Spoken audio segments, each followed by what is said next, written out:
제가 이번 주부터 3주간 말씀을 나누고 그리고 선교 기도회를 인도하게 되었습니다.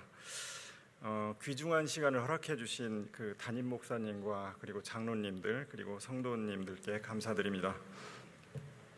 오늘 첫 시간이라서 먼저 저를 잘 모르시는 분들도 좀 있으실 것 같고, 그래서 먼저 저에 대한 소개와 그리고 제가 젊은 시절에 하나님의 부르심을 받았고, 그리고 그 부르심에 응답하기 위해서 살아왔던 저의 삶에 대한 간증을 먼저 드리고 말씀을 전하겠습니다. 간증을 듣고 말씀을 들으시면 말씀이 훨씬 더 잘 이해가 될 것 같습니다. 저의 고향은 충남 서산입니다. 서산에서 태어났고, 저희 외가는 모두 독실한 크리스천 집안이었습니다. 저희 어머니도 이제 독실한 크리스천이셨고, 저는 모태신앙이긴 했지만은 이게 모태신앙이라고 해야 되는지는 모르겠지만 어렸을 때는 제가 믿음이 없었어요. 저는 무신론자였고, 제가 어렸을 때 이제 어머니께서 이제 교회를 데리고 나가셨는데 그 교회에는 저렇게 우리 교회처럼 유아실이 따로 없었어요. 그냥 여기 있는 장의자처럼 이제 의자만 있었는데 어머님이 이제 데리고 나가셨죠. 그래서 교회 장의자에 어머니가 앉으시고 저를 이렇게 옆에 이렇게 앉혀 놓으시고 이제 예배를 드리셨는데, 어렸을 때 이제 예배 시간이 되면은 이 좀이 쑤셔가지고 앉아 있을 수가 없는 거예요. 그래서 지금 생각해 보면 제가 약간 ADHD 증상이 좀 있었지 않았나 이제 그렇게 생각이 드는데, 예배 시간에 이제 집중하기가 어려웠고, 그래서 이제 의자에 일어서서 막 뒤도 돌아보고 그리고 돌아다니기도 하고 장난도 하고 그러다 보니까 예배에 방해가 되었는지 어느 날부터 어머니께서 교회에 안 데리고 다니시더라고요. 그래가지고 이제 그때부터 교회를 안 나가게 되었습니다. 그래서 이제 초등학교 때까지 이제 교회를 나가지 않았고, 그때는 이제 참 무신론이 강했었어요. 제가 이제 그렇게 됐는데, 그러다가 이제 초등학교 6학년 때 이제 서울로 전학을 가게 됐습니다. 서울에는 이모님이 살고 계셨는데 이모님 댁에서 이제 학교를 다니게 됐어요. 이모부하고 이모님은 이제 독실한 크리스천이셨는데, 주일날 이제 이모님하고 이모부님이 이제 교회 나가시면서 저보고 교회 같이 나가자고 이제 말씀하시는 거예요. 그래서 나는 교회 안 나가는 사람입니다. 이제 그렇게 말씀을 드렸더니 이모부님이 교회에 안 나가는 사람은 우리 집에 있을 필요가 없다. 그렇게 말씀을 하셔가지고 어쩔 수 없이 이제 할 수 없이 이제 교회를 나가게 되었습니다. 예, 그래서 이제 교회를 나가게 되었는데, 교회 이제 초등학교 6학년 때 교회를 처음 나가니까 이제 교회 주일학교가 있잖아요. 거기에 이제 참석을 하게 되었습니다. 이제 주일학교에 참석을 하게 됐는데, 그때 이제 말씀을 전하시던 전도사님 성함이 아직도 기억이 나요. 성함이 이제 최덕훈 전도사님이었는데 나중에 목사님이 되셨죠. 설교 말씀을 참 재미있게 이렇게 잘 전하셨어요. 그래서 이제 제가 말씀을 이렇게 계속 듣다 보니까 하나님께서 이 세상을 창조를 하셨겠구나, 그런 것도 좀 수긍이 가고, 또 예수님께서 나를 위해 돌아가셨구나, 그런 것이 이제 믿어져 가지고 이제 중학교 때 세례를 받게 되었습니다. 신앙생활을 하면서 이제 중고등부를 계속 출석을 했는데요. 이제 수련회 가면 친구들이 막 방언을 하더라고요. 처음엔 놀랬는데, 그리고 또 왜 입신이라고 하죠. 이렇게 막 덜덜덜 떨다가 쓰러지는 거, 그런 경험을 하는 것을 이렇게 봤습니다. 근데 이제 저는 그때까지만 해도 그런 어떤 특별한 신앙적인 체험이 없었어요. 그래서 한편으로는 그 친구들이 이제 부럽기도 했었는데, 또 한편으로는 얘네들이 혹시 쇼하는 거 아니야? 이런 이제 의심도 들고 그러더라고요. 그래서 이제 그때까지만 해도 이제 그냥 하나님은 존재하는 게 맞아, 이성적으로 생각할 때 그런 막연한 생각이 들었지만은, 하나님이 구체적으로 이렇게 살아계심을 나타낸다든지 또 나의 삶에 관여를 한다든지 그런 경험은 전혀 못했었습니다. 그러다가 이제 대학에 진학을 하게 됐는데, 대학은 이제 원광대학교 치과대학에 입학을 하게 됐어요. 대학에 들어와서 우연히 CMF라는 선교 단체가 있어요. 크리스천 메디컬 펠로우십. 그리고 한국말로는 한국누가회라고 하는데 이게 의료 선교 단체인데 그것을 알게 되어서 이제 훈련을 받게 되었습니다. 거기서 이제 주로 배웠던 건 뭐냐면은 그 목사님이나 선교사님만이 그런 성직자들만이 그리스도의 제자가 아니라 하나님이 우리 모두를 제자로 부르셨다. 그런 것을 이게 가르쳐 주더라고요. 그래서 그때까지 사실은 그런 얘기를 못 들었었어요. 그런데 거기서 이제 처음 들었고, 그래서 이제 거기서 하는 얘기가 우리가 의료인으로서 그리스도의 제자의 삶을 살아야 된다. 이런 이제 얘기를 하더라고요. 상당히 신선하게 이제 저한테 다가와서 계속 이제 그 단체에서 훈련을 받게 되었습니다. 그 시기에 또 이제 제가 그 선배님의 추천을 받아서 이제 조지 밀러라는 사람의 그 전기를 읽게 되었어요. 그 조지 밀러의 전기는 저의 신앙에 아주 큰 영향을 주게 되었습니다. 조지 밀러는 기도할 때 그 기도가 응답되는 것을 통해서 하나님의 살아계심을 그렇게 체험을 하죠. 저도 그래서 이게 조지 밀러처럼 담대하게 한번 기도를 해봤습니다. 그런데 제가 처음으로 그 하나님의 기적이 도저히 그게 하나님의 기적이 아니고서는 이루어질 수 없는 일들이 이루어지는 것을 제가 이제 체험을 하게 되었습니다. 그래서 하나님이 오늘 또 살아계셔서 역사하시는구나, 이제 그런 이제 체험을 그때 하게 되었죠. 무엇보다도 하나님께서 내 기도에 응답하시는구나, 그런 이제 어떤 체험을 얻게 되었습니다. 그 시기에 이제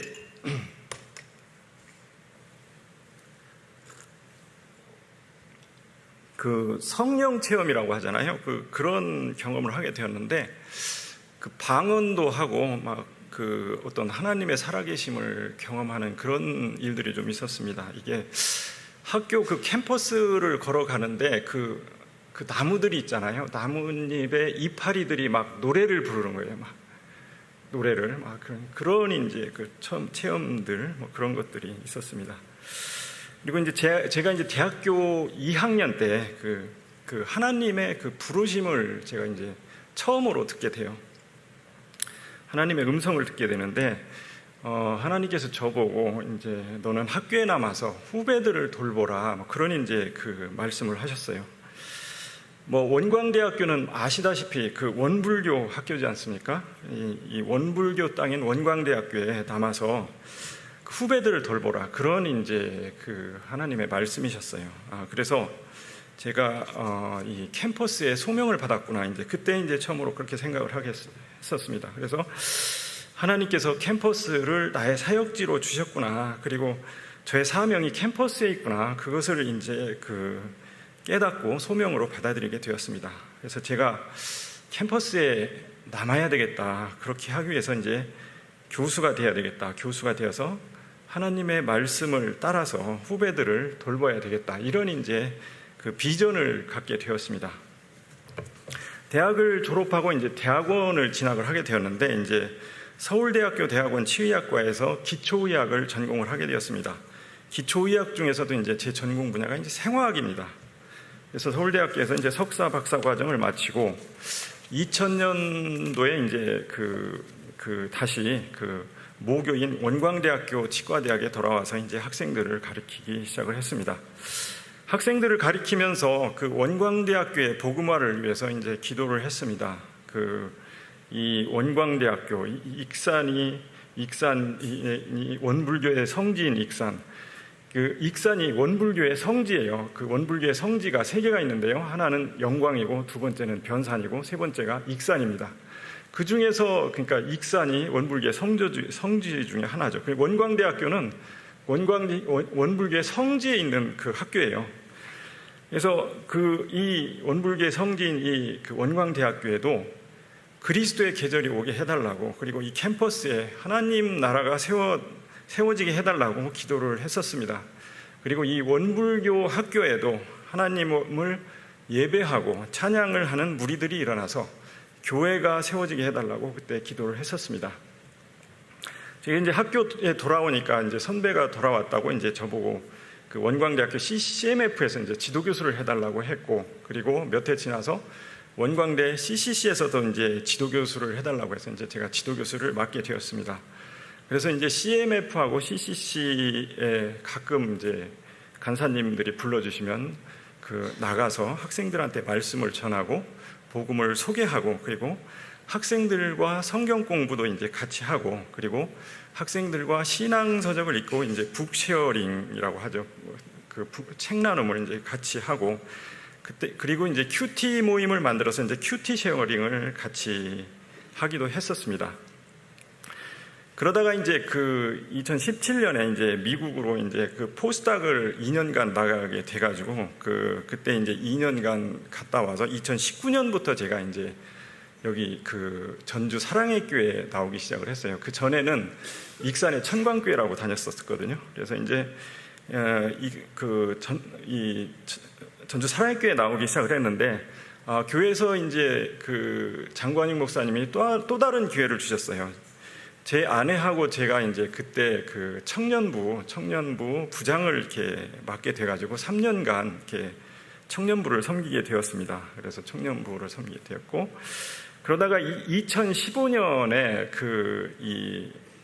전주대학교 신학대학원에 그때 원장님이 김형길 목사님이신데, 김형길 목사님이 권면을 해주셔서 전주대 선교신학대학원에서 신학 공부를 시작을 하게 되고, 그래서 이제 한 10년 공부를 하면서 2024년에 이제 신학 박사 학위를 받게 되었습니다. 제 전공 분야는 이제 선교학이 이제 전공 분야입니다. 제가 이제 그동안 학교에서 하나님의 부르심에 응답하기 위해서 했던 활동들을 사진으로 이제 몇 장을 좀 보여드리고 싶습니다.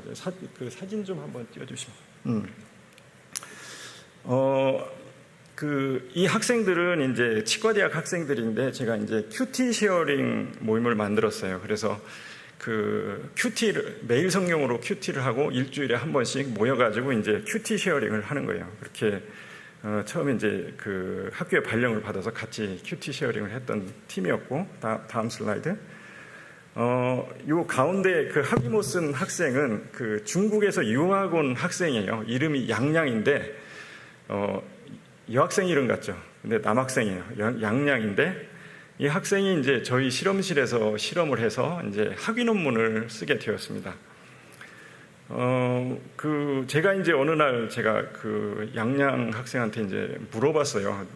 교회에 다닌 적 있냐고. 그랬더니 어렸을 때 할머니 따라서 이제 교회를 몇 번 가보고 지금은 안 간다고 그렇게 얘기를 하더라고요. 그래서 이제 그때 왜 CCC에서 사형리라고 전도용 소책자가 나오는 거 있잖아요. 그걸로 이제 복음을 소개를 했습니다. 그랬더니 감사하게도 이제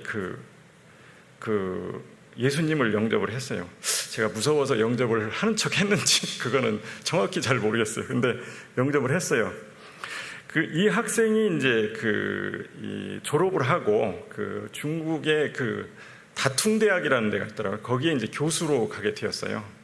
교수로 간 다음에도 이제 제가 이제 연락을 했었는데, 그 이후에도 이제 교회를 잘 나가고 있다고 얘기를 하더라고요. 제가 이제 기도하기는 이 양양 교수가 이 다퉁대학에서 복음의 씨를 뿌리고, 그리고 다퉁대학에서도 학생들을 양육해서 이 다퉁대학에 교회가 일어나기를 이제 기도를 하고 있습니다. 다음 슬라이드. 예. 조원식 형제는 제 학교 후배였는데, 기독교에 관심은 있었는데, 이제 교회는 다니지 않았었어요. 그래서 제가 만나가지고 이제 사형리로 이제 복음을 소개했습니다. 근데 이제 감사하게도 이 형제가 이제 예수님을 영접을 했고, 그 이후에 이제 같이 성경 공부를 했었습니다. 이 학생이 이제 졸업하고 이제 결혼하고, 지금은 이제 아주 훌륭한 그리스도인으로 성장을 해서 치과의료 선교에서 이제 선교 사역을 감당을 하고 있습니다. 다음 슬라이드. 네. 이 학생들은 이제 CMF 학생들인데, 같이 의료인으로이자 어떤 신앙의 선배들, 안수연 선생님이 나오는 그 청년 바보이사, 또 이제 양승봉 선생님이 쓰신 나마스테 닥터양, 그런 이제 어떤 신앙의 선배들이 쓴 책, 그런 책들을 같이 읽고 같이 책 나눔을 하는 그런 모임이었습니다. 그래서 이제 그런 이제 모임을 만들어서 이제 제가 하나님의 부르심에 응답하고자 하는 그런 일을 했었고, 다음 슬라이드. CMF 학생들이었는데 이제 메디칼 학생들이었어요. 기독교의 기본 진리란 존 스토트가 쓴 책이 있었는데, 거기 그 책을 읽으면서 뭐 하나님에 대해서, 예수님에 대해서, 구원에 대해서 이렇게 이제 같이 성경 공부를 하고 그랬었던 이제 학생들입니다. 그래서 지금은 다 졸업을 했고요. 다음 슬라이드. 예. 제가 CCC 이제 지도교수로 돼 있어서 원광대 CCC에 나가서 이제 한 학기에 한두 번 정도 이제 말씀을 전하고 있습니다. 다음 슬라이드. 예. 지난 3월에 그 CCC에서 이제 전라북도에 우이도란 섬이 있잖아요. 거기에 이제 의료봉사를 갔었는데, 그때 이제 학생들하고 같이 봉사활동 갔다가 이제 같이 찍은 사진입니다. 다음 슬라이드. 요거는 이제 2016년에 키르기스탄에 이제 단기 의료 선교가 있었는데, 그때 학생들하고 같이 가서 이제 찍었던 사진이고요. 다음 슬라이드. 학생들하고 가끔 이제 의료봉사를 나갑니다. 그래서 의료봉사를 학생들하고 나갔을 때 찍었던 사진이고요. 예. 제가 이제 네팔 단기 선교를 우리 전주대 신대원 우리 동문들하고 같이 한번 간 적이 있었습니다. 그때 제가 이제 치과 의료 봉사를 했었는데요. 그때 찍었던 사진이고, 다음 슬라이드. 예. 제가 이제 2012년부터 청년부, 저희 아내하고 같이 청년부 부장을 했었는데요. 그때 이제 청년들의 성경 공부를 인도를 했었습니다. 그때는 이제 전부 미혼이었었는데 지금은 다 결혼을 했죠. 예. 다음 슬라이드. 청년부에서 이제 노총각 3인반이 있었어요. 이제 강동길 형제, 그 다음에 최병호 형제, 그 다음에 고승현 형제 이렇게 있었는데, 저는 고승현 형제가 제일 먼저 그래도 결혼을 할 줄 알았거든요. 근데 참 오랫동안 결혼 안 하더라고요. 그래서 이 노총각 3인방 때문에 참 저희들이 기도를 많이 했습니다. 그래서 처음에 이제 강동길 형제가 결혼을 하더니, 그 다음에 최병호 형제가 결혼하고, 이제 마지막에 재작년에 이제 고승현 형제가 결혼을 한다고 연락이 왔어요. 우리 교회를 지금 다니진 않는데, 그리고 이제 올해 이제 아기를 낳았다고 연락이 와가지고, 그때 그래서 점심 식사를 같이 하자고 그래서 이제 아기를 데리고 와서 이제 같이 사진을 찍은 그 사진입니다. 다음 슬라이드. 최병호 형제인데 우리 청년부에서 제일 나이가 많았어요. 그래서 사실 그 형제 때문에 기도를 많이 했습니다. 그런데 이제 결혼을 했어요. 이렇게 결혼해가지고 이 형제하고는 제가 1대1로 이제 성경 공부를 1대1 제자 양육 성경 공부 교재가 아니고 성경 공부를 했었습니다. 다음 슬라이드. 제가 이제 2015년부터 3년간 이 고등부 교사를 했었습니다. 그래서 고등부 학생들 이제 성경 공부를 인도를 했었는데, 상산고 반이었어요. 얘네들이 입학할 때 김경선 형제하고 같이 이제 교사를 하면서 이제 얘네들을 좀 같이 성경 공부를 했었는데, 얘네들이 졸업할 때까지 해서 3년간 이제 제가 교사를 해서 성경 공부를 가르쳤었고, 요 왼쪽에서 두 번째 학생은 송웅찬이라는 학생인데 서울대 수학과에 합격을 하고, 왼쪽에서 두 번째 학생은 이제 공군사관학교에 입학을 했어요. 그래서 이제 다 이제 졸업을 했고, 예, 다음 슬라이드. 구마레 형제인데, 구마레 형제는 지금도 이제 나오고 있는 스리랑카 노동자인데, 이 구마레 형제가 한국에 와서 이렇게 일을 하다가 높은 데서 떨어져가지고 팔이 부러져가지고 다발성 골정 때문에 여러 번 수술을 받았는데 아직도 팔을 못 써요. 근데 이제 이 구마레 형제가 이 여자친구가 그때 당시 이제 독실한 크리스찬 여자친구를 만났어요. 근데 그 여자친구가 이 구말의 형제가 교회에 나갔으면 좋겠다, 결혼하려면은. 그래서 이제 우리 교회에 이제 나오기 시작을 했었어요. 그래서 구말의 형제를 만날 수가 있었고, 그리고 제가 이 CCC의 그 사형리로 이제 복음을 소개하고 했고, 영접을 했고, 그 다음에 이제 우리 교회에서 이제 학습을 받았어요. 그 다음에 학습을 받은 다음에 이제 그 김태엽 선교사님이 만드신 성경 공부 교재가 있더라고요. 스리랑카어로 이렇게 된. 그걸로 같이 성경 공부를 했습니다. 그러다가 이제 작년 12월에 세례를 받았어요. 작년 12월에 세례를 받았고, 올해 이제 결혼을 했습니다. 올해 결혼을 했어요. 그래서 가정을 이뤘는데, 아직은 그 신앙이 너무 작아요. 근데 좀 이 구말의 형제가 신앙이 성장을 해서 좀 스리랑카의 복음의 씨앗이 되었으면 좋겠다. 그래서 이 형제가 어떤 스리랑카를 복음을 세우고 교회를 세울 수 있는 그런 인물이 됐으면 좋겠다. 그래서 기도를 하고 있습니다. 예. 이렇게 해서 이제 사진에 대한 설명을 드렸는데, 이렇게 해서 이제 제가 젊은 시절에 받았던 이 하나님의 부르심과 그 부르심에 응답하려고 살아왔던 그 삶에 대한 이제 그 간증을 좀 드렸고, 다시 오늘 이제 본문으로 들어가겠습니다. 오늘 본문을 보면은 다 이제 아까 읽어보셨지만은 사무엘이 하나님의 부르심을 받는 장면이 나오고 있습니다. 사무엘은 출생의 비밀이 있는 사람이에요. 출생의 비밀이. 사무엘의 출생의 비밀이 뭐죠?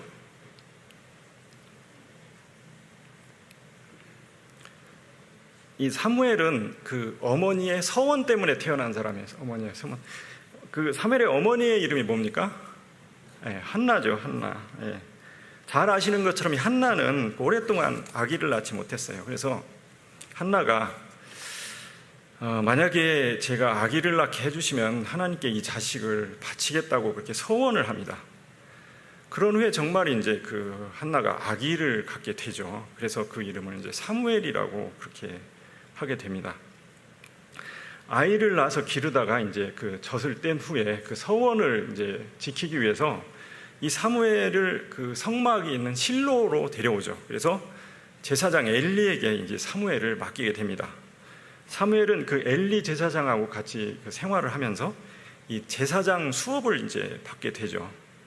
그런데 이제 사무엘상 3장 7절, 오늘 본문에 보시면 3장 7절에 사무엘이 그때까지만 해도 여호와를 알지 못했고, 그리고 여호와의 말씀이 아직 그에게 나타나지 않았다고 이렇게 얘기를 해요. 그러니까 사무엘은 제사장으로서 이렇게 제사장 수업을 받기 위해서 이제 성막에서 자라고 이제 교육을 받았지만은 아직 하나님을 알지 못하고, 그리고 하나님의 부르심도 받지 못하고 하나님의 음성도 못 들은 그런 상태예요. 근데 이제 오늘 본문에 보시면은 사무엘이 이제 잠자리에 누워 있게 되죠. 근데 하나님께서 사무엘을 부르십니다. 사무엘아, 사무엘아, 이제 하나님께서 부르시는데, 그런데 이 사무엘이 그 부르심이 하나님이 부르신다는 걸 알지를 못해요. 하나님이 부르신다는 걸. 사무엘은 그 부르심이 제사장 엘리의 부르심인 줄 알고 일어나서 이제 엘리 제사장한테 가죠. 그러면서 저를 부르셨나요? 제가 여기 있습니다 하고 이제 엘리한테 이렇게 얘기를 하죠. 그러니까 엘리 제사장은 아니다, 내가 너를 부르지 않았다, 그만 돌아가서 자거라, 이렇게 이제 말씀을 하시는 거예요. 그러다가 다시 이제 돌아가서 자는데 조금 있다가 누가 또 부르는 거예요. 사무엘아, 사무엘아 이제 부르는데, 그래서 다시 엘리 제사장이 부르는 줄 알고 일어나서 이제 다시 엘리 제사장에게 갔죠. 그랬더니 엘리 제사장이 또 안 불렀다고 하는 거예요. 그게 참 이상하다 생각을 하면서 다시 이제 잠자리에 누웠는데, 조금 있다가 이제 세 번째 이제 사무엘아, 사무엘아 이렇게 부르는 거예요. 그래서 다시 엘리 제사장한테 갔죠. 그랬더니 이제 그제야 이 경험이 많은 엘리 제사장이 그것이 하나님의 부르심인 줄 알아차려요. 그러면서 엘리 제사장은 그것이 하나님의 부르심이니까 부르심이라는 걸 사무엘한테 알려주고, 만약에 다시 하나님이 부르시면은 그 하나님한테 대답을 하라. 종이 여기 있으니 말씀을 하옵소서 이렇게 대답을 하라. 그렇게 이제 알려주죠. 오늘 본문 말씀을 보면은 이 하나님의 부르심은 사무엘이 전혀 예기치 않았던 상황에 주어집니다. 근데 이 부르심은 단지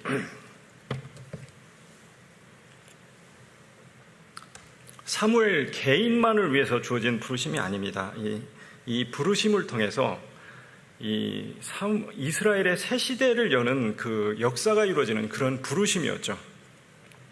사무엘은 이 사건 이후에 선지자로서 하나님의 백성들에게 하나님의 뜻을 전하는 선지자로서의 그 사명을 감당을 하게 됩니다.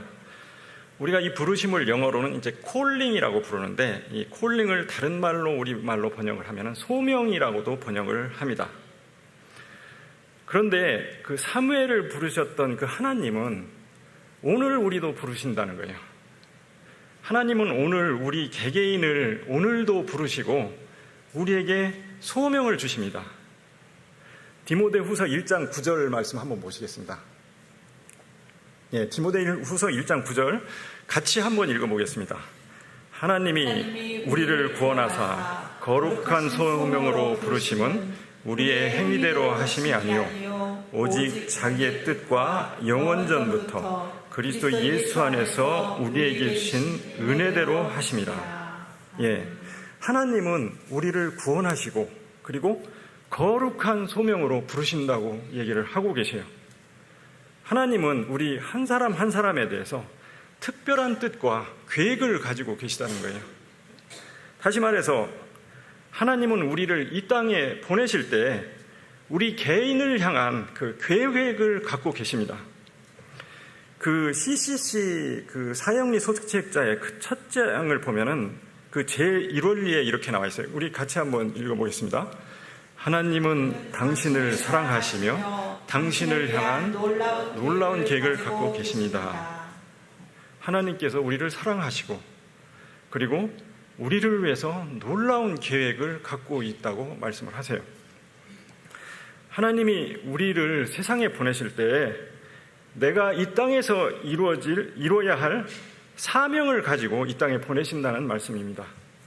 어느 누구도 목적 없이 이 땅에 태어나지 않는다는 말씀입니다.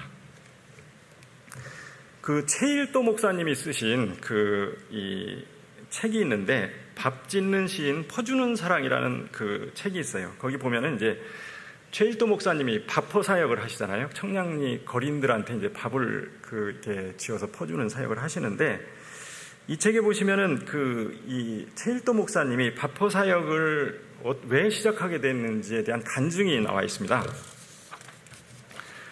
어느 날 아침 이제 춘천을 가려고 이제 청량리역에서 열차를 타러 가는데 그 역전에서 이제 청량리역 역전에서 쓰러진 노인을 발견을 해요.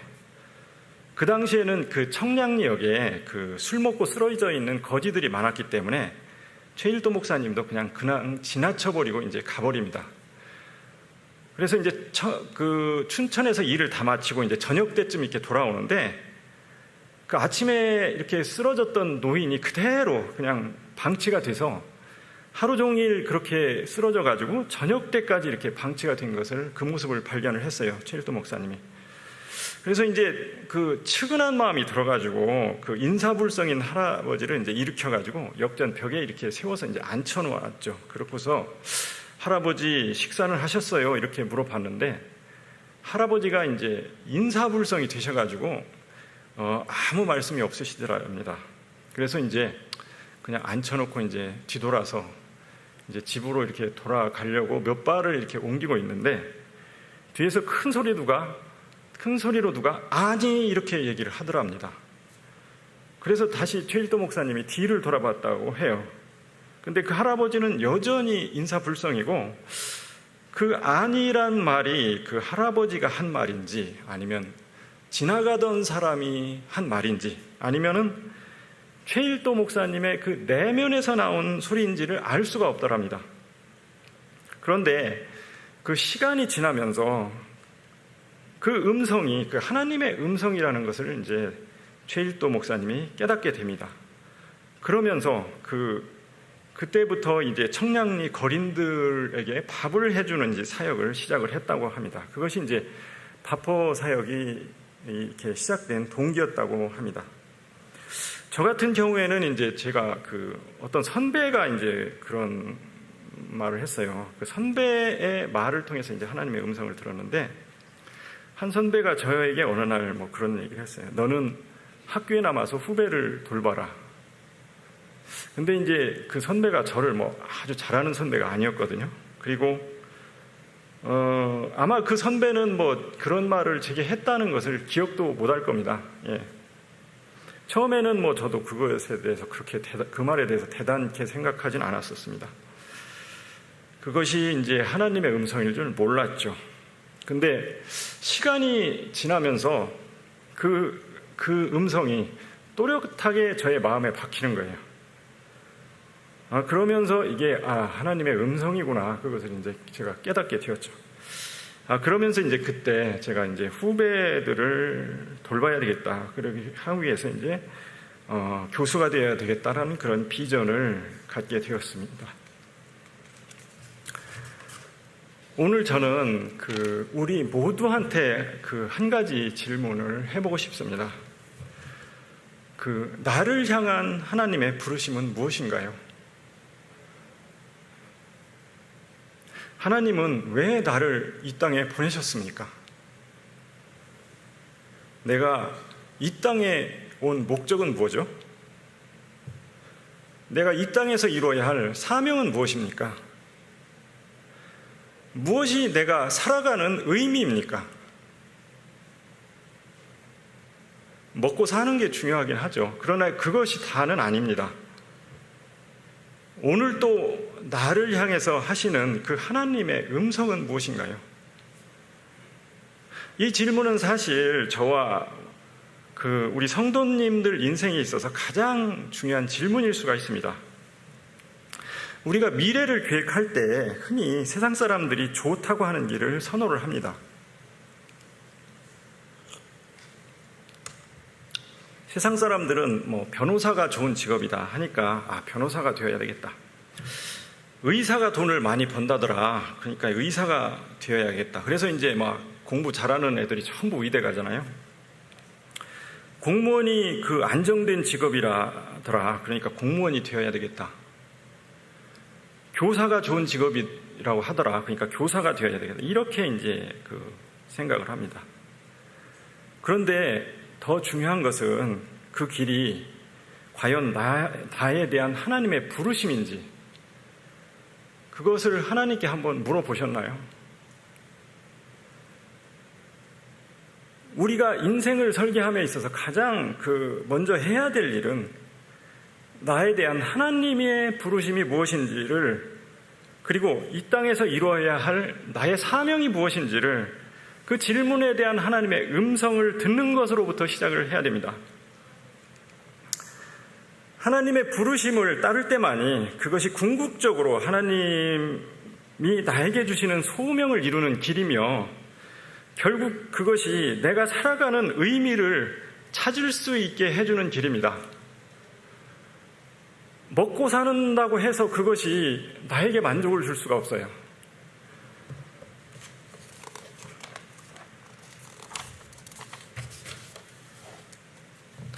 아직 하나님의 부르심이 무엇인지 잘 못 들으신 분도 있으실 수가 있습니다. 사무엘이 하나님의 음성을 못 들었을 때 하나님은 계속 찾아오셨죠. 한 번, 두 번, 세 번 계속 찾아오셨습니다. 이 하나님의 뜻을 잘 모르시는 분은 하나님께 이 하나님의 부르심을 한번 물어보시면은 하나님께서 나를 이 땅에 보내신 이유를 알려주시리라고 생각을 합니다. 예레미야 33장 3절을 한번 보시겠습니다. 너는 내게 부르짖으라. 같이 한번 읽어보시겠습니다. 너는 내게 부르짖으라. 내가 내게 응답하겠고 내가 알지 못하는 크고 비밀한 일을 내게 보이리라.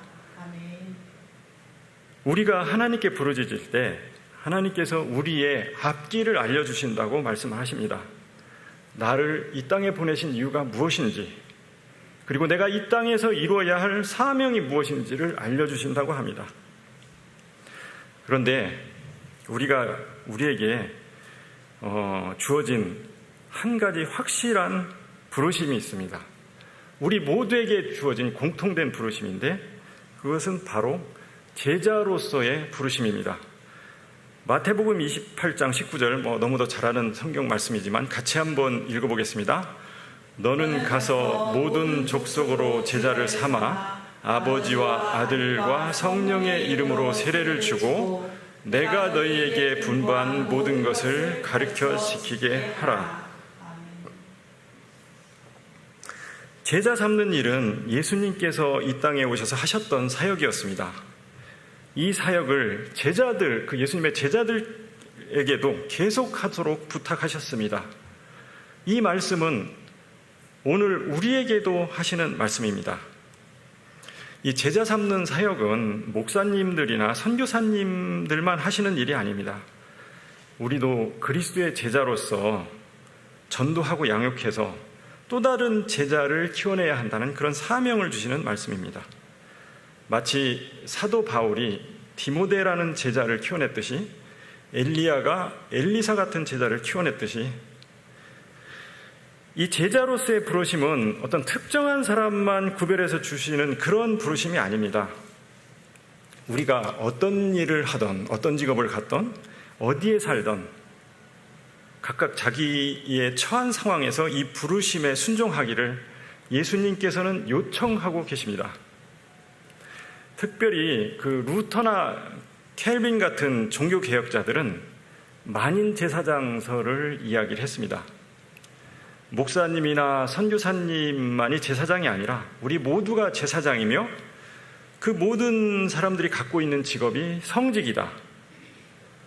그리고 우리의 모든 직업이 하나님의 영광을 드러내기 위해 주어졌다라고 말을 하고 있습니다. 이것을 바로 이제 직업 소명설이라고 하는데, 이것은 우리가 제자로서 살아가야 하는 삶이 교회 안에만 머물러 있어야 된다는 얘기가 아닙니다. 교회를 넘어서 우리의 직장과 세상 속까지 확장되어서 그 속에서도 우리가 제자로서 살아야 된다는 얘기입니다.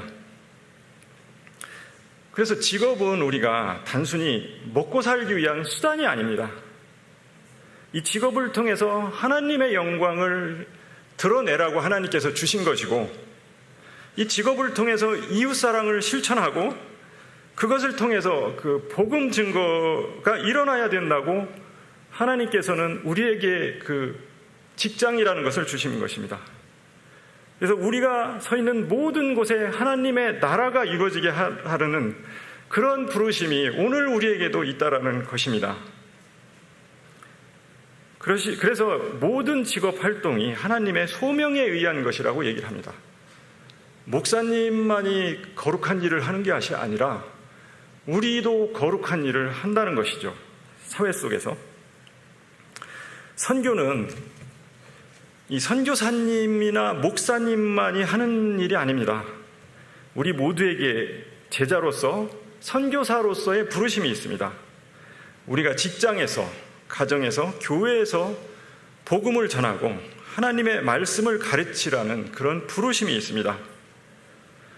우리 각자의 개인적인 부르심은 다르지만 우리가 어느 자리에 있든지 그리스도의 제자로서 살아가는 하나님의 부르심이 있습니다.